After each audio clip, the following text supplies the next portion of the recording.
नमस्कार, बहुत स्वागत है आपका NH24/7 में। मैं हूं आपके साथ नदीम अहमद। तो चलिए बिना देरी के दो प्रदेश खबर की शुरुआत करते हैं।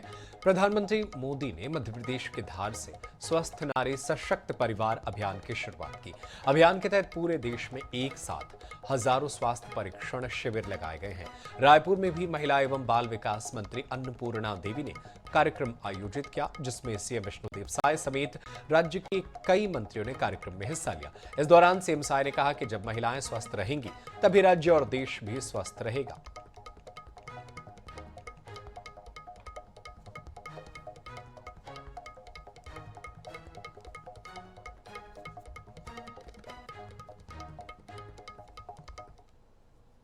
यहाँ पर शहरी विकास मंत्रालय के तरफ से हमारे डिप्टी सीएम साहब श्री अरुण साहब जी उस विभाग के मंत्री हैं। उनके विभाग के द्वारा यहाँ पर आवास स्वच्छता उत्सव का आयोजन किया गया था, जिसमें करीब 26 बच्चों को आज अनुकंपा नियुक्ति भी प्रदान किए हैं। लगातार छत्तीसगढ़ में धर्मांतरण के खिलाफ कार्यवाही हो रही है और हमारे राज्य में भी हम धर्मांतरण पर कड़े कानून बनाने की ओर बढ़ रहे हैं। राष्ट्रीय बेरोजगार दिवस को लेकर कांग्रेस ने रायपुर में नुक्कड़ सभा का आयोजन किया, जिसमें पूर्व विधायक विकास उपाध्याय शामिल हुए। प्रदर्शन में युवाओं ने पढ़े लिखे होने के बावजूद नौकरी न मिलने की समस्या को उठाया। विरोध जताने के लिए युवाओं ने नाश्ते का ठेला लगाया, जहां चाय बेचकर और पकौड़े तलकर अपनी नाराजगी जाहिर की गई।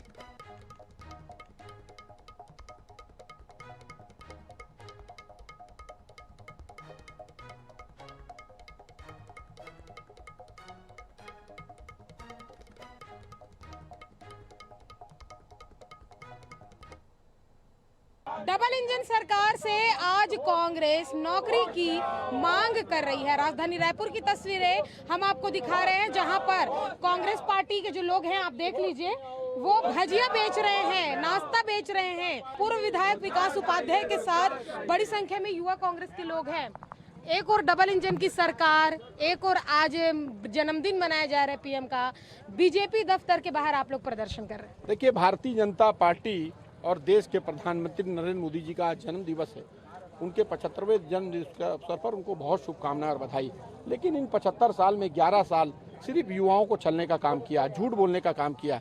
चुनाव से पहले संकल्प पत्र में, अपने घोषणा पत्र में बड़े बड़े वादे किए गए थे कि 2 करोड़ रोजगार लगाए जाएंगे हर साल। लेकिन मैं समझता हूँ कोई रोजगार लोगों को मिला नहीं, और जो रोजगार था वो भी छिना गया। नोटबंदी और जीएसटी के बाद, कोरोना के बाद जो लोगोों के काम धंधे थे वो भी छिना गए। आज रोजगार मांग रहे हैं आप लोग? बिल्कुल, आज रोजगार हमारे युवा साथी जो पढ़े लिखे पीजी पोस्ट ग्रेजुएट लोग हैं, ये आज इनके पास काम नहीं है। ये अपनी डिग्रियों को लेकर ये रोजगार कर रहे हैं, अपने परिवार का साथ दे रहे हैं। आप ये गाउन पहने हुए हैं दीक्षांत समारोह का, हाथ में डिग्री है, आज यहाँ पर पहुंचे हैं। यहाँ पर नाश्ता चाय ठेले की दुकान लगा रहे, चाय भी थोड़ी देर पहले आप जी। और हम कर भी क्या सकते हैं, बताइए। हमको बेरोजगार छोड़ दिया गया है तो हम कर भी क्या सकते हैं उसमें। क्या कहेंगे दीदी? हमें युवाओं को मोदी ने रोजगार का वादा तो किया था कि मैं आऊँगा तो हर साल 2 करोड़ रोजगार दूंगा, लेकिन असलियत आप साफ है। जब मोदी जी प्रधानमंत्री बन गए, जब उनसे पूछा गया कि आपने युवाओं के लिए क्या किया, पढ़ा लिखा रोजगार, पास कोई नौकरी नहीं है मेरी दीदी, तभी हम अपने डिग्रियों में समोसा यहाँ पे बेच रहे हैं। रोजगार की जो मांग है वो कांग्रेस पार्टी कर रही है, यानी कि डबल इंजन की सरकार से नौकरी कांग्रेस वाले मांग रहे हैं। कैमरामैन मलकीत के साथ मोनिका दुबे, INH24/7 रायपुर। और मध्य प्रदेश में चुनाव के 3 साल पहले कांग्रेस में मुख्यमंत्री को लेकर सियासत गर्मा गई है। नेता प्रतिपक्ष उमंग सिंघार को उनके समर्थकों ने आगामी मुख्यमंत्री के रूप में पेश किया, जिसका वीडियो वायरल हुआ। अब अनूपपुर कांग्रेस जिला अध्यक्ष का वीडियो वायरल हो रहा है, जिसमें मुख्यमंत्री के लिए नेता प्रतिपक्ष उमंग सिंघार का नाम लिया जा रहा है।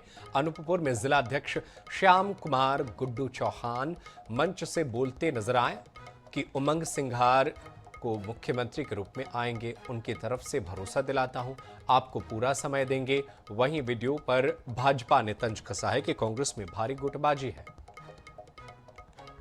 नेता भी आपकी है, पार्टी भी आपकी है। जब वो मंत्री मुख्यमंत्री के रूप में जब यहाँ आएंगे तो निश्चित रूप से एक समय लेकर के आएंगे और पूरा दिन का समय आप लोगों को देके जाएंगे। ये मैं उनके तरफ से भरोसा दिलाता हूँ।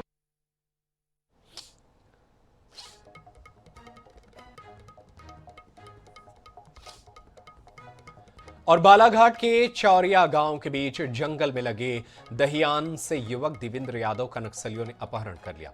साथ ही मौके पर पर्चा फेंककर युवक को पुलिस का मुखबिर बताया। नक्सलियों ने दावा किया कि युवक पितकोना चौकी में दूध दही भिजवाने की आड़ में मुखबिरी करता था। घटना के सामने आने के बाद पुलिस महकमा अलर्ट हो चुका है और इलाके में सर्चिंग तेज कर दी गई है। पुलिस ने पीड़ित के साथी अवधेश से पूछताछ की। इसके अलावा लगभग 800 लोगों की टीम के साथ जंगल में सर्चिंग की जा रही है। फिलहाल युवक जिंदा है या उसकी मौत हो चुकी है, इसकी जानकारी नहीं है। अवधेश और देवेंद्र ये दोनों उस दयान पर रहते हैं। इसमें फिर ये जो अवधेश से अभी पूछताछ हुई है तो उसने बताया है कि इसको नक्सली कल शाम को नक्सली लेके गए थे और फिर उसके बाद जो है ना इसकी देवेंद्र से तो मुलाकात नहीं हुई है, ना ही देवेंद्र घर पे आया है। और अभी बाकी उस पूरे एरिया को हम सर्च करवा रहे हैं। अभी पार्टी निकली हुई है जंगल में, तो सर्चिंग के बाद देखो क्या अपने को पता लगता है। नक्सलवाद के खात्मे को लेकर जारी एंटी नक्सल ऑपरेशन में पुलिस हर तरीके से नक्सलियों की घेराबंदी करने में जुटी हुई है। अब कांकेर पुलिस ने अंदरूनी इलाकों के कई नक्सल प्रभावित गांवों में 44 मोस्ट वांटेड नक्सलियों का पोस्टर बनवाकर लगवा दिया है, जिसमें सभी वांटेड की फोटो, नाम और पते लिखे गए हैं, उनकी जानकारी दी गई है। पुलिस ने ग्रामीणों से अपील की है कि इनमें से किसी भी नक्सली के बारे में सूचना देने वाले की पहचान गोपनीय रखी जाएगी और इनाम दिया जाएगा। पोस्टर में नक्सल संगठन का नया महासचिव देवजी, बस्तर का सबसे खूंखार नक्सली हेडमा समेत उत्तर बस्तर में सक्रिय तमाम बड़े नक्सलियों के नाम और तस्वीर शामिल है। नक्सल ऑपरेशन एडिशनल एसपी ने कहा कि पोस्टर में दिए गए पुलिस अधिकारियों के नंबर पर सूचना दी जा सकती है। उन्होंने बताया कि जो नक्सली समर्पण करना चाहते हैं वे भी इस नंबर से संपर्क कर सकते हैं। छत्तीसगढ़ सरकार द्वारा एक विशेष अभियान भी चलाया जा रहा है, जिसमें लगातार माओवाद से जुड़े हुए काफी सारे लोग आकर के सरेंडर किए हैं। इसी कार्यक्रम में गांव-गांव में इसके बारे में लोगों को जागरूक किया जा रहा है कि उनके आसपास में अगर कोई नक्सली है या फिर उनकी सूचना वो हमें प्रदान किया जा सकता है, तो ऐसे में उनकी सूचना हमें दे।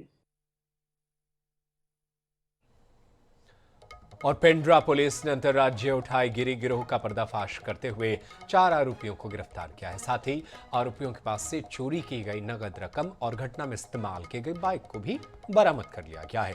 दरअसल जैन मोहल्ला में एक शिक्षक की मोटरसाइकिल की डिक्की से 34,500 रुपए चोरी होने के बाद पुलिस ने जांच शुरू की थी। पुलिस ने सीसीटीवी फुटेज के आधार पर मुख्य आरोपी चंद्रभान नट उर्फ बबलू नट और करण साहू को गिरफ्तार किया। इसके साथ ही गौरेला बैंक लूटकांड में फरार चल रहे राजू नट और सूरज द्विवेदी को भी गिरफ्तार किया।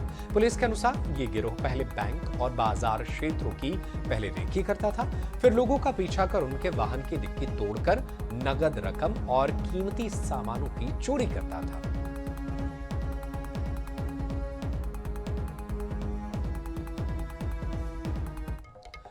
और ग्वालियर में एक नाबालिग छात्रा को बंदूक का डर दिखाकर 2 बदमाशों ने उसका किडनैप किया और उसके साथ रेप की वारदात को अंजाम दिया। घटना 2 महीने पहले की बताई जा रही है। पुलिस ने छात्रा की शिकायत पर मामला दर्ज कर आरोपियों की तलाश शुरू कर दी है। दरअसल हजीरा थाना क्षेत्र की रहने वाली एक 16 साल की नाबालिग छात्रा ने पुलिस से शिकायत की है। कुछ महीने पहले सोशल मीडिया पर मुरैना के रहने वाले राहुल लोधी नामक युवक से उसकी दोस्ती हुई थी, लेकिन 5 अगस्त 2025 को छात्रा अपने घर से बाजार में गई थी। इस दौरान बदमाश राहुल लोधी और उसका दोस्त कल्लू खान अपनी गाड़ी से जाकर उसके पास पहुंचे और उसे किडनैप कर लिया और रेप की वारदात को अंजाम दिया। देखिए, थाना हजीरा में एक घटना सामने आई है। इसमें नंदरुआ हनुमान मंदिर के सामने एक अमेरिकन होटल में एक 16 वर्षीय युवती के साथ में 2 लोगों द्वारा दुष्कर्मी घटना को अंजाम दिया है। इसमें यह घटना लगभग 2 माह पूर्व हुई, लेकिन डर के मारे युवती द्वारा ये घटना नहीं बताई गई। बाद में उन्होंने जब थाने पर रिपोर्ट की, इसमें अपराध पंजीबद्ध कर बेशनाम दिया गया। और छतरपुर में यातायात पुलिस ने ध्वनि प्रदूषण पर बड़ी कार्रवाई की। पुलिस अधीक्षक अगम जैन के निर्देश और यातायात प्रभारी बृहस्पति साकेत के मार्गदर्शन में यातायात थाने के सामने विशेष अभियान चलाया गया, जिसके तहत 20 से अधिक मॉडिफाइड तेज ध्वनि वाले साइलेंसर जब्त किए गए और रूलर बुलडोजर उन्हें ध्वस्त किया।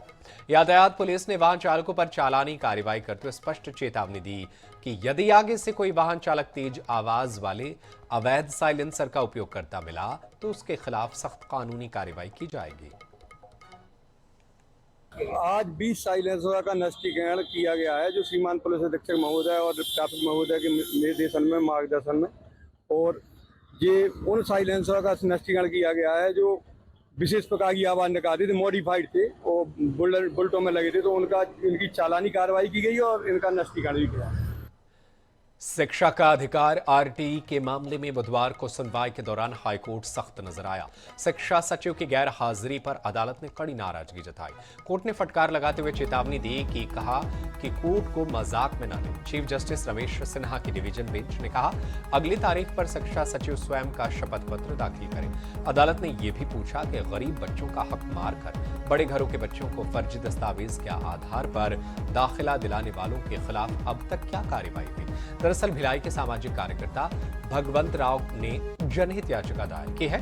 याचिका में बताया गया है कि फर्जीवाड़े से आरटीई के तहत गरीब बच्चों की सीटें कब्जाई जा रही हैं, पर शिक्षा विभाग प्रभावी कार्रवाई नहीं कर रहा है। हाईकोर्ट ने मामले को गंभीर मानते हुए अगली सुनवाई 17 अक्टूबर तय की है। इसके साथ ही याचिका में गली गली में खोले गए प्ले स्कूल और कक्षा 2 तक के स्कूलों की मान्यता पर भी गंभीर सवाल उठाए हैं।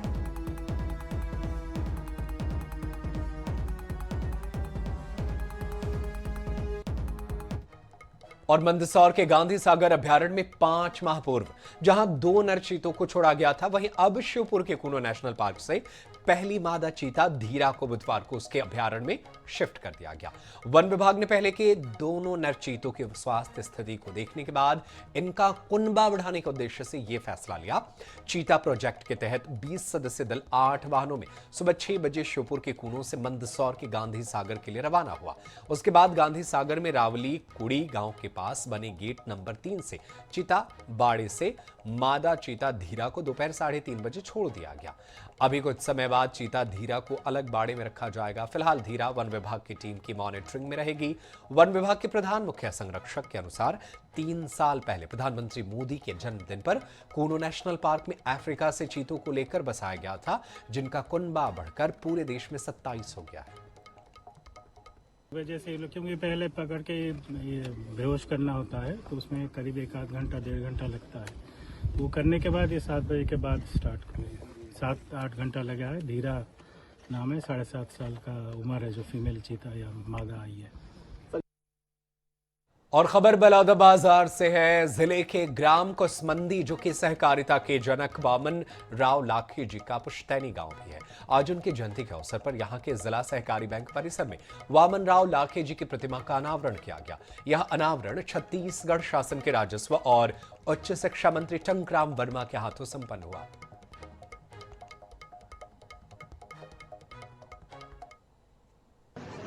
स्वर्गीय वामन बलीराव लाखे जी छत्तीसगढ़ के सहकारिता के पुरोधा थे। अपने जीवन काल में उन्होंने किसानों को संगठित करके सहकारिता के क्षेत्र में जो काम किया और एक दूसरे के सहयोग से जीवन यापन करने की जो पद्धति उन्होंने विकसित की थी, उसके कारण आज पूरा छत्तीसगढ़ बल्कि देश उनको जानता।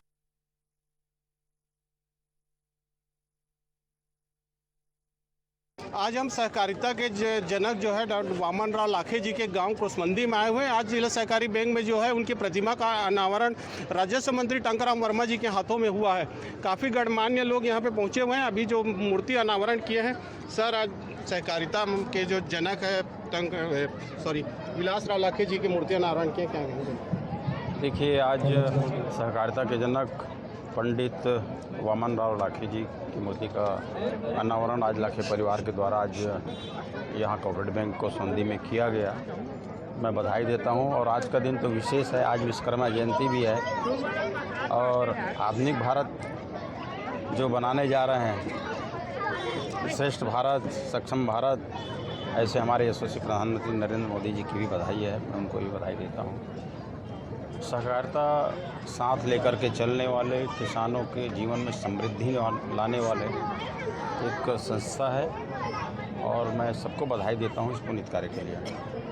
ये थे राजस्व मंत्री टंकराम वर्मा जी, जो है मूर्ति अनावरण के लिए पहुंचे थे और सबको बधाई देने हैं। आईने जो 20% कोष अग्रवाल बलौदा बजा। सनातन धर्म में पूजा और उपासना का प्रतीक नवरात्र पर प्रारंभ होने जा रहा है। शारदीय नवरात्रि की पूरे देश में धूम होती है।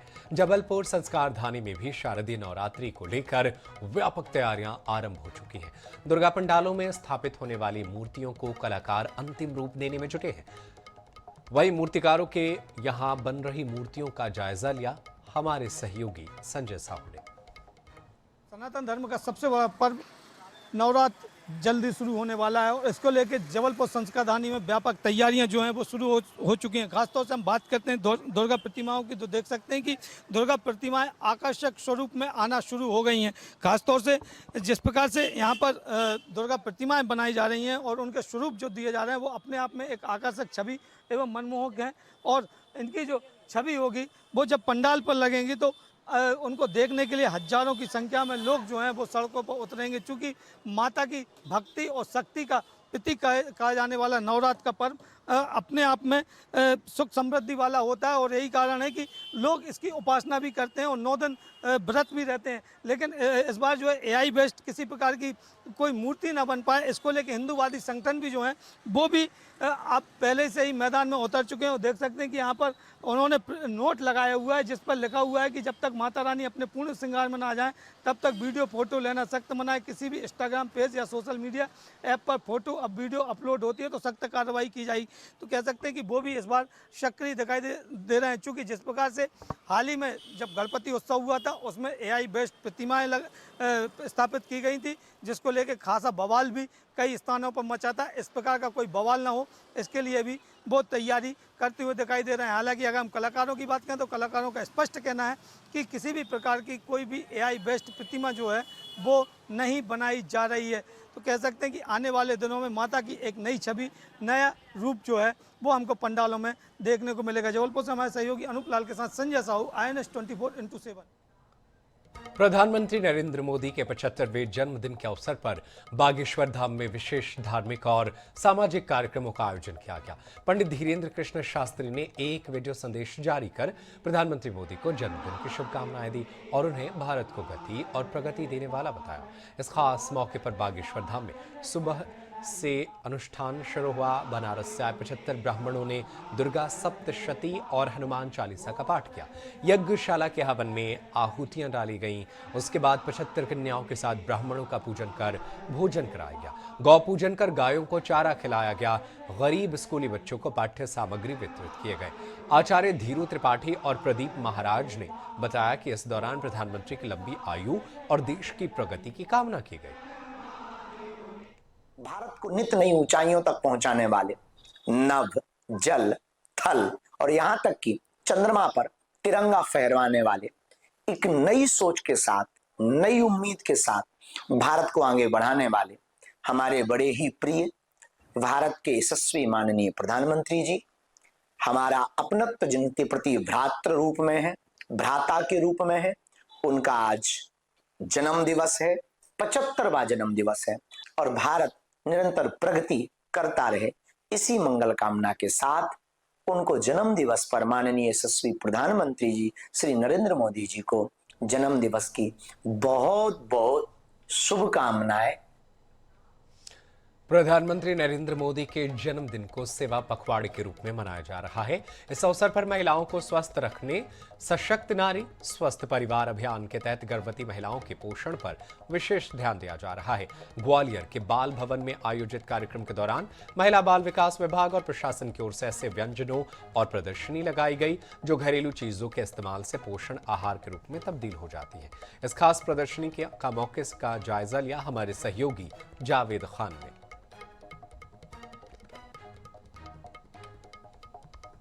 ग्वालियर में भी पोषण आहार सप्ताह माना जा रहा है। प्रधानमंत्री नरेंद्र मोदी के जन्मदिन के मौके पर ये अनेक तरह के आयोजन किए जा रहे हैं। ग्वालियर में महिला एवं बाल विकास विभाग की तरफ से यहाँ पर जो पोषण और एनीमिया के लक्षण पोषण महासप्ताह मनाया जा रहा है तो आप देख सकते हैं यहाँ पर तरह तरह के व्यंजन हैं। ये गर्भवती महिला की थाली कैसी पौष्टिक होना चाहिए उसके व्यंजनों का यहाँ पर प्रदर्शन किया गया है। बाजरा आटे की टिक्की है और इसी तरीके के जो अलग तरह के आइटम है। और क्या क्या है यहाँ पर? ये मैं बना के लाई हूँ ज्वार के आटे के अप्पे और नारियल की चटनी, और ये है मूंगफली के लड्डू और मूंगफली के लड्डू और भुने चने के लड्डू। गर्भवती महिलाओं के लिए कितनी उपयोगी है सर? ये जी सर, प्रोटीन मिलता है इसमें और आयरन भी है इसमें। गुड़ के लड्डू हैं, इसमें आयरन है और हेल्थी भी हैं। भुने चने हैं उसको और गुड़ में। ये सब होममेड आइटम है और सबसे बड़ी बात है कि ये पौष्टिक आहार के रूप में यहाँ प्रदर्शन किया जा रहा है। जो इसमें कितने तरह के व्यंजन हैं और कितने क्या क्या?